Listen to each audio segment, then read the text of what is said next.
Madame raconte des histoires. Bonjour et bienvenue à toi chez Madame raconte des histoires. Aujourd'hui, je t'emmène à l'aventure pour le monde de Nemo. Alors si tu es prêt, c'est parti. Au revoir papa. À tout à l'heure, dit joyeusement Nemo. Fais bien attention à toi, lui répond Marin, très inquiet. Le poisson clown regarde son fils partir pour la première fois en promenade avec Monsieur Ray, son maître d'école, et toute sa classe. 1 minute plus tard, quand il apprend que la sortie va conduire les enfants vers le grand large, il s'en étrangle d'angoisse. « Ne vous éloignez pas, » avertit Monsieur Ray. Ses élèves, ravis, explorent le bord du récif de corail. « On fait la course jusqu'au bateau ?» propose Hippo, le petit hippocampe. « Non, c'est trop dangereux !» répond sagement Nemo. Soudain Marin apparaît sur les rochers. « Nemo, reviens ici. Tu es trop petit pour nager aussi loin !» hurle-t-il. Vexé de voir que son père ne lui fait pas confiance, Nemo fonce aussitôt vers le bateau. Et malheureusement, il ne voit pas le plongeur qui tend vers lui son épuisette. En un instant, il est capturé. Bienvenue chez les siphonnés du bocal. Nemo revient à lui et constate qu'il est désormais prisonnier dans l'aquarium d'un dentiste de Sydney. Gentiment, les autres poissons et l'amiral, leur ami pélican, tentent de lui remonter le moral. Bien décidé à affronter tous les dangers pour retrouver son fils, Marin s'élance dans les profondeurs de l'océan. Il y rencontre Dory, un joli poisson bleu qui accepte de l'aider. Lire l'adresse du dentiste sur le masque de plongée qu'il a perdu ne pose aucun problème à Dory. Retenir cette adresse est une autre paire de nageoires, car elle n'a aucune mémoire.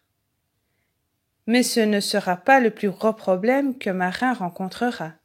« Dory, il est temps de filer, je crois », lance-t-il en contenant l'assaut d'une baudroie aux dents aiguës. Décidément, tout semble se liguer contre le pauvre poisson clown. Cette fois, c'est une véritable forêt de méduses qui lui barre la route. Affolé, il se tourne vers Dory. « Qu'allons-nous faire ? Si elle nous pique, nous sommes perdus. »« Mais non !» répond Dory en riant. « Il suffit de sauter sur leur tête. En plus, c'est très amusant. Regarde !» Bien des rebonds plus tard, Marin se rend à l'évidence. L'obstacle est vaincu. Cependant, Dory et lui sont épuisés.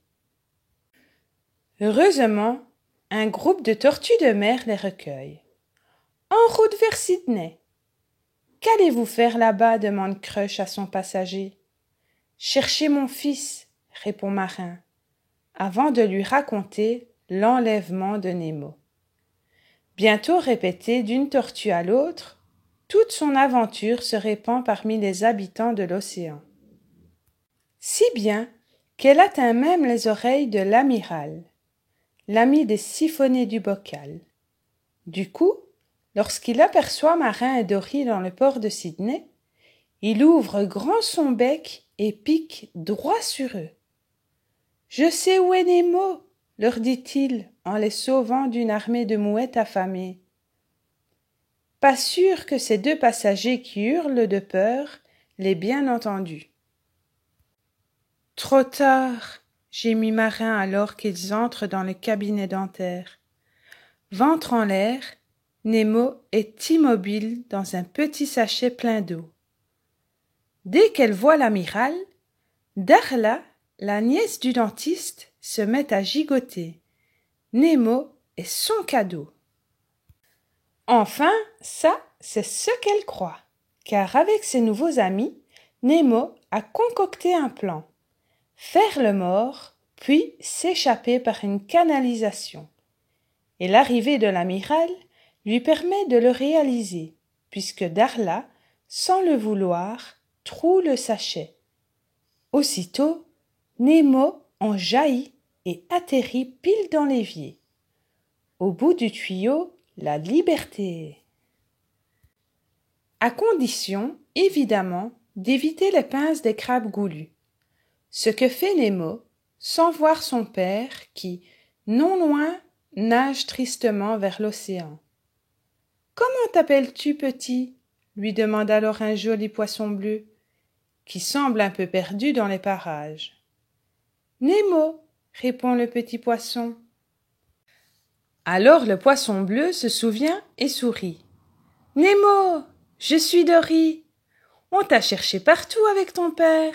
Suis-moi, il est parti par là. » Mais au moment où père et fils se retrouvent enfin, un filet de pêcheurs emprisonne Dory avec tout un banc de mérous. « Nagez ensemble vers le bas, » ordonne alors Nemo.